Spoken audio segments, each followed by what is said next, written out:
You know, we all hunt for several reasons. Really, you hunt for the meat, you hunt for the trophy. And it's always nice to shoot a Pope and Young, a Boone and Crockett, but you're not always that fortunate to actually have those or see those every year.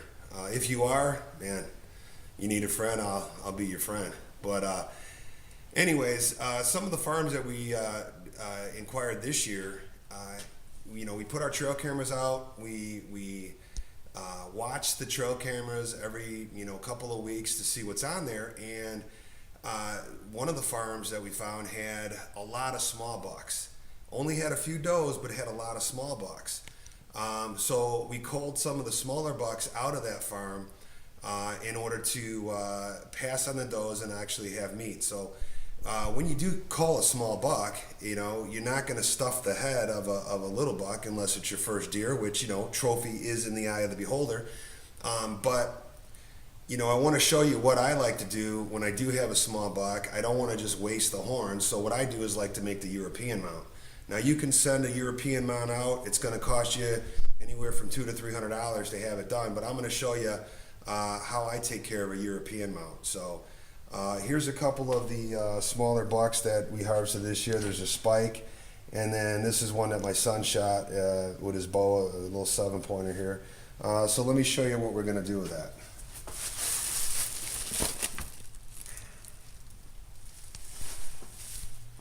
What you want to do is you want to take all the hide off of the skull. And first things first, what you want to do is you want to go ahead and do it where it's going to get a little sloppy. These were frozen after the season, but what I like to do is just go ahead and cut the hide up the back.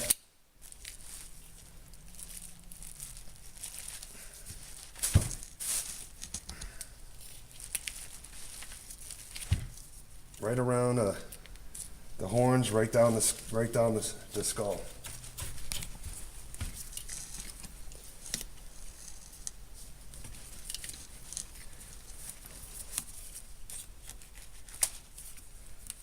What you can use to get around the base of the horns, which works real good, is just a regular old screwdriver. And this will help you get right underneath it there.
All right, so as you can see, we got all of the mask taken off of this deer. There's still some meat on the neck and whatnot, but what you want to do now is we're going to go ahead and get this other one taken care of, and then you boil them on a slow boil for 4 or 5 hours with a little Dawn dish soap, which will take the grease off of the meat and help break it down, and I'll show you what that looks like here in a minute.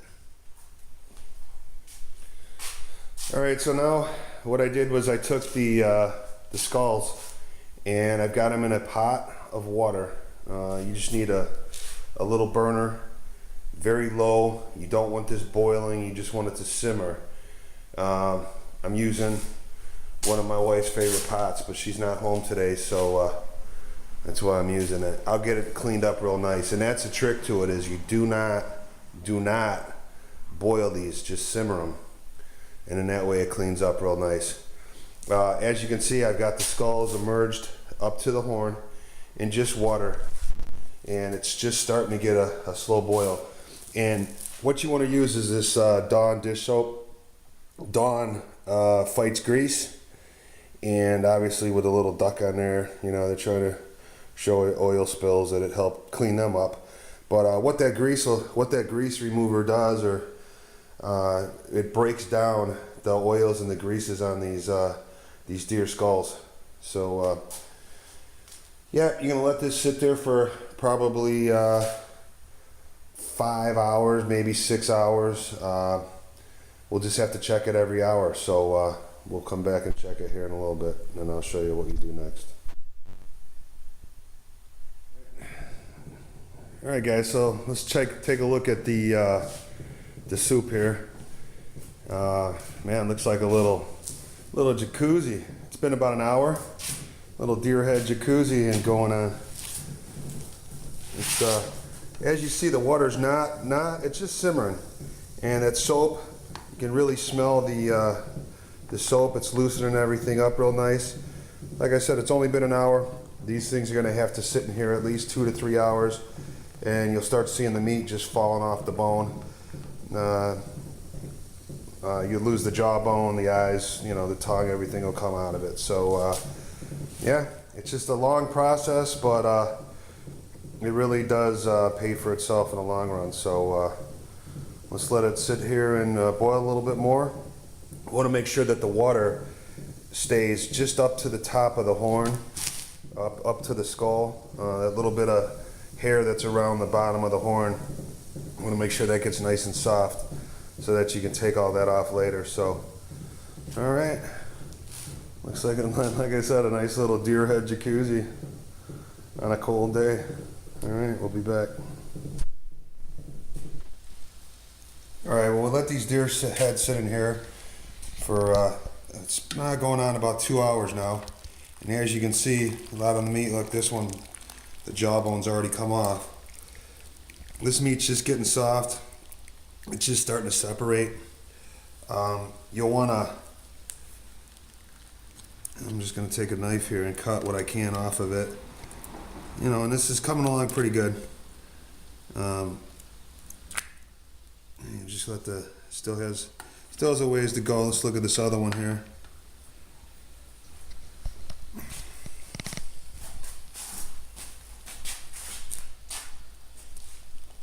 The jawbone here should just come right off. There you go. Serpent came right off. All right, the back of the neck here, the spine. And I'll just try to cut a lot of this meat off. Listen, my dog's in there going wild. She can't have none though. It's got soap in it. I'll just go ahead and cut this off. Yeah, going along real nice. The tongue, the roof of the mouth, everything just loosening up good. Still has another couple hours, but you can see everything's coming off it real nice, so we'll just leave it in there and let it keep boiling. The nose membrane and whatnot, the eyes, everything's loosening up.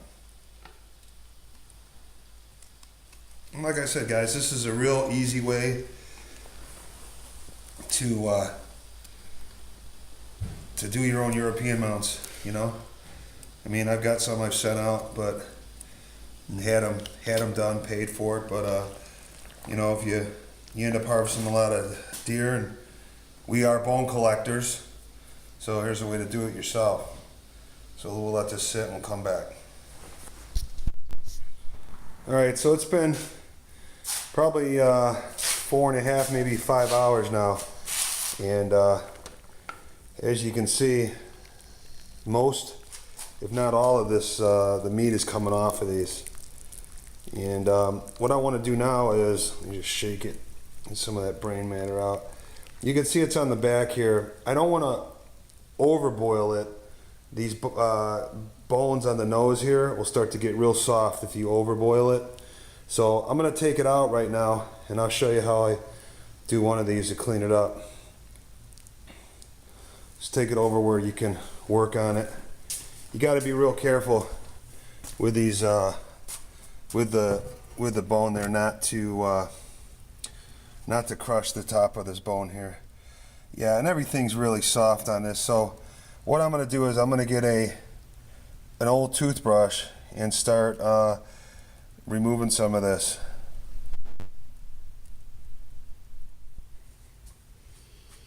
Okay, so as you see here, a lot of this is just loose meat. This toothbrush seems to work real good.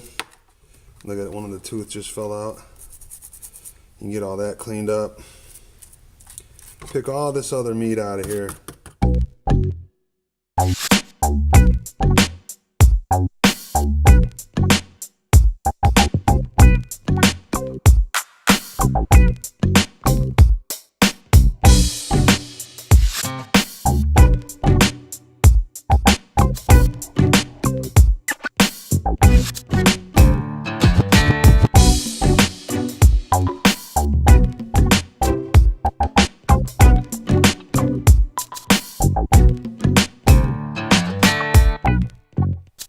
So another tool that I like to use is this little pick. This little pick gets down into the nooks and crannies of the skull, and you're able to break loose the pieces of meat that are down wedged in. Once you get the skull picked clean, you want to put it into Tupperware. I like to use a Tupperware. You could really use anything. This fits perfectly for the skull, and I'm going to show you how we're going to bleach it now. Call it bleach, but what it is that I use, it's this, it's called Developer, and you buy this at a beauty supply store. It's around $7-8 for the gallon, and it's like some type of a peroxide or whatnot that ladies use to bleach their hair blonde, I guess. But you just go to your beauty supply store and ask them for the Developer or whatnot. I use the 20 volume. I guess there's stuff that's a little bit, you know, there's a 20, there's a 30, there's a 40, but I like to use this. So what you want to do is go ahead and start, definitely wear some gloves. You don't want to bleach your hand. And then I just like to go ahead and fill this up over the deer skull, and you're going to let this sit on here for 20-30 minutes, maybe longer. You want to look at it and see what it ends up, you know, what it looks like when you're done after 20 or 30 minutes. You want to try not to get it on the horn itself. You don't want to bleach that any color. And if you did, you could always use like some shoe polish. Some dark brown shoe polish works real nice to cover that up. So this is going to hold just about the whole gallon. The head's starting to float. I'm going to have to hold it down with a weight or something. And another thing I like to use is a piece of cloth to get in between this, the horns. So I'm just going to get this wet, and then I'm going to lay this in between the horns so that it bleaches the top part of the skull. Let me get that wet so it lays there. Okay, I'm going to need a little bit more. I do have a little bit more. And another can. Let me just use a tool or something here to hold this down. You just want to hold that nose down. I'm just going to use a little chisel here. Got another gallon. You'll let that, like I said, you're going to let this sit, and it'll start bleaching the bone. It'll start turning the bone white.